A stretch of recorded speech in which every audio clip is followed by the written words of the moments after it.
What's up, folks? It's your buddy Fatalroadie. Merry Christmas. Tonight we're going to be doing the Raw recap. We started off tonight with John Cena coming out. Cena starts off by giving his hat and t-shirt to a child in the crowd. Then he says how happy he is to be here in Chicago. Then Elias comes out and says that WWE stands for Walk with Elias. Being that we're in Chicago, the crowd starts chanting CM Punk, to which Elias comes back with, "Well, I know CM Punk isn't going to be interrupting me tonight." Elias starts playing a song. He ends up running down Chicago. John Cena stops him and calls him a jerk. It ended with Elias laying out John Cena with a punch and challenging him to a match. So we have Elias Samson versus John Cena. This was actually a pretty decent match. Elias had most of the offense at the beginning, but Cena was able to fight back, hits the AA on Elias for the pin. Like I said, this was a pretty good match. I'm pretty sure they brought Cena in for the Christmas show just to get the ratings up, but being the fact that I didn't really see Elias and Cena facing each other made this match even better. Like I said, it was pretty good. We then have Hideo Itami versus Brian Kendrick. This was a pretty good match. There was quite a bit of back and forth between the two of them. Whole lot of flippy shit going on. Hideo Itami got the go to sleep on Brian Kendrick for the win. I haven't seen Brian Kendrick for a little while, but like I said, this was a good match. Next up, we got Absolution versus Sasha Banks, Bayley, and Mickie James. What? Didn't we just see this last week? Why are we doing this again? I mean, really, again. It's the same match as last week. What the fuck? Sasha Banks got rocked outside of the ring by a clothesline from Sonya Deville. Paige put Bayley into the Rampage and got the pin. This match really could have been skipped, or at least reworked with different people. We literally saw these same 6 people last week. That's ridiculous.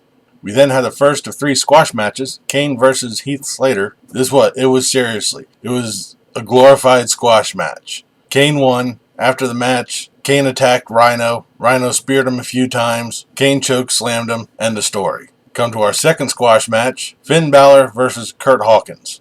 Curt Hawkins is looking to end his 146 losing streak, but that doesn't look like it's going to be happening tonight. Finn Balor won with the coup de grace, so he's now 0-147.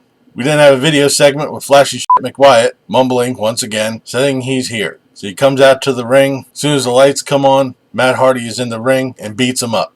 Bray Wyatt bolts out of the ring. Matt Hardy gets the delete chant from the crowd, and he sits on the microphone and laughs. Maybe I'm missing something with the whole broken/woken, whatever you want to call it, Matt Hardy gimmick. I'm trying to like it. I like Matt Hardy. I'm just not familiar with what he did over on TNA or Impact or whatever the hell they call themselves now. This is another feud, just like all of Bray Wyatt's feuds, that are getting drawn out. I was interested in seeing how this was going, but I am slowly losing interest week to week. It's going to be by the time, if they're going to be meeting at Royal Rumble, I really wouldn't care. But hopefully we get some type of resolution on this. Hopefully we get some type of payoff on it. But I'm still remaining optimistic. So let's move on. We then have a 6-man cruiserweight match. Cedric Alexander, Akira Tozawa, and Mustafa Ali versus Drew Gulak, Arya Daivari, and Enzo Amore. This is supposed to be a Miracle on 34th Street fight. The only miracle in this match is that it was short. Cedric Alexander won with the lumbar check on Drew Gulak.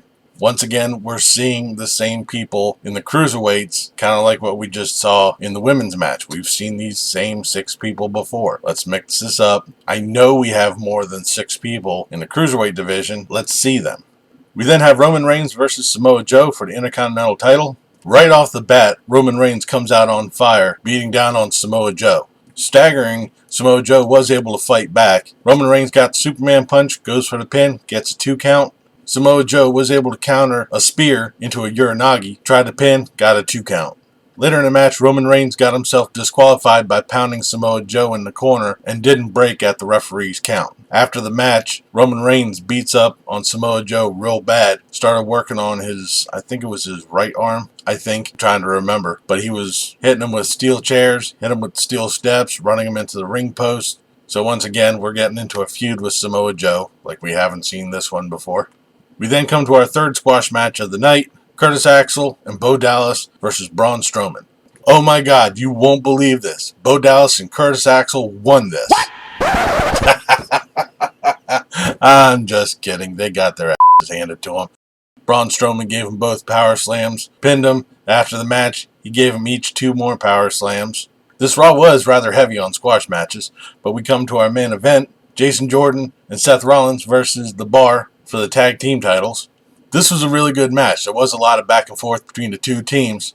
At one point in this match, Jason Jordan was at ringside selling an injury, and I'm sitting there thinking, oh well, here's the same Jason Jordan we've always seen, getting hurt and costing the match and then blaming somebody else for his problems or saying that he's still the best that there is. But no, Jason Jordan fought through it, got back into the ring, and was able to make the pin. So we now have new tag team champions, Jason Jordan and Seth Rollins. I'm surprised to say that. I'm surprised to see that. This is going to be interesting when Dean Ambrose gets well, or if he does come back in between his injury, and what's going to happen with the tag titles in regards to Dean Ambrose.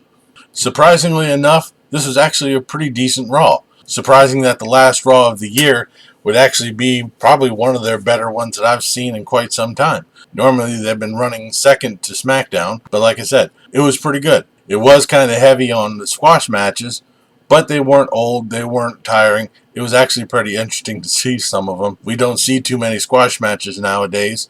My biggest complaint was the women's tag match and the cruiserweight street fight. Those two matches could have been either just scrapped out altogether or reworked with different people.